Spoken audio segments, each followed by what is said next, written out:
Lihat bagaimana kesabaran Rasulullah SAW terhadap istrinya. Ada banyak kisah. Salah satunya kisah ketika suatu hari Aisyah ngambek kepada Rasul, marah kepada Rasul.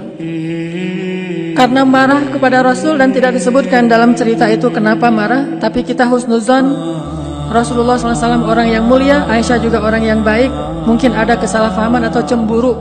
Akhirnya Aisyah marah kepada Rasul. Saking marahnya, Aisyah minta untuk diizinkan pulang ke rumah ayahnya, ke rumah Abu Bakar As-Siddiq.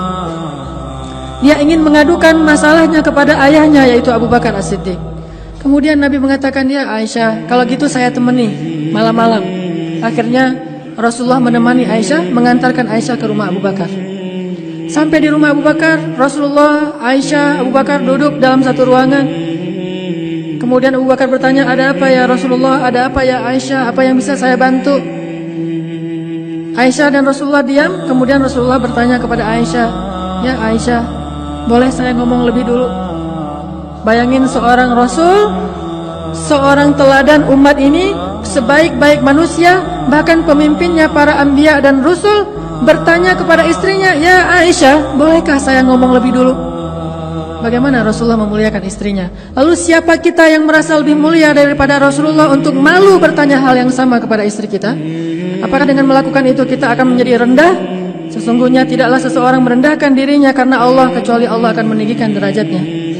Rasulullah bertanya, ya Aisyah, boleh saya ngomong lebih dulu? Lalu Aisyah mengatakan, boleh, dengan syarat jangan katakan kecuali kebenaran. Kata Aisyah, boleh dengan syarat jangan katakan kecuali kebenaran. Siapa Rasulullah? Siapa orang yang dia katakan itu? Rasulullah yang tidak pernah berkata kecuali kebenaran. Al-Amin, As-Sadiqul Masduq, orang yang benar dan dipercayai, orang yang diamanah, yang langit saja percaya kepada dia apalagi bumi.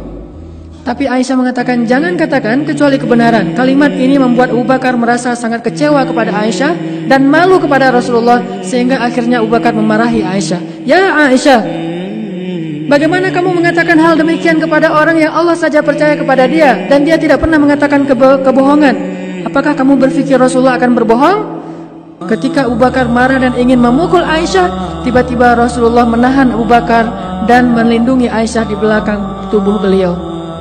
Ketika Rasulullah menahan Abu Bakar dan melindungi Aisyah di belakang tubuh beliau, Rasulullah kemudian menegur Abu Bakar dengan mengatakan, ya Abu Bakar, bukan untuk ini kami datang ke sini, agar engkau menyakiti istri saya, tetapi kami datang ke sini untuk mendapatkan nasihat darimu.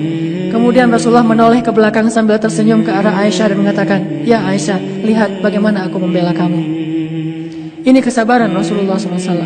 Diperlakukan dengan kata-kata yang mungkin bagi seseorang yang merasa dirinya soleh, ahli ibadah, banyak tanggungan, seorang pemimpin, merasa dirinya mulia, ketika istrinya mengatakan hal demikian di depan orang lain dia akan tersinggung. Tapi Rasulullah malah membela Aisyah, lalu tersenyum kepada Aisyah sambil mengatakan, lihat Aisyah, bagaimana aku membela kamu. Kemudian mereka kembali ke rumahnya dalam keadaan damai.